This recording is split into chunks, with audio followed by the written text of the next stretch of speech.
Hey wordsmiths, David here with a very useful pair of vocabulary words, diverse and similar. We'll talk through what they mean and how to use them, and then I'll use each in a sentence. Diverse. Diverse. It's an adjective, a describing word, and it means made up of a lot of different things or types. It's related to the word diversity, diversity, which is a noun. It means the fact that something includes lots of different things or types. You can have a diverse array of snacks, carrots, apples, celery, crackers, cheese, or you can live in a diverse neighborhood where people have different backgrounds or came from different places. A place like that has a lot of diversity. Similar. Similar.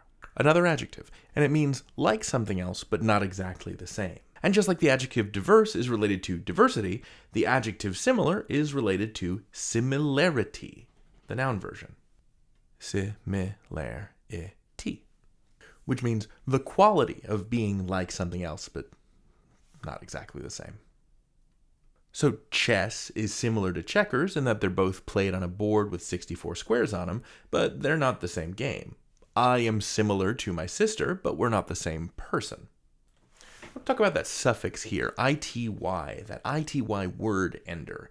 It turns adjectives into nouns, similar into similarity, diverse into diversity, real into reality, pure into purity. It's super useful. Let's use these words in some sentences, huh? We saw a diverse group of corals on our dive, including brain corals, staghorn corals, and cactus corals. Corals are a kind of sea creature, and these diverse corals are different from one another. They're different shapes and colors. It's variety, and variety is the spice of life. In nature, we call that biodiversity, the diversity of life. It's the sign of a healthy habitat when lots of plants and animals can find ways to live comfortably there. Next sentence. I'll admit that this moss-covered rock is similar to the moss-covered rock that marked the start of the trail, but I think this is a different one. Also, we're very lost. This moss-covered rock is like the first moss-covered rock, but it's not the same moss-covered rock. If it were the same moss-covered rock, we wouldn't be lost. We'd be at the start of the trail. It does have the same bug on it as that rock had an hour ago, unless it's a different bug.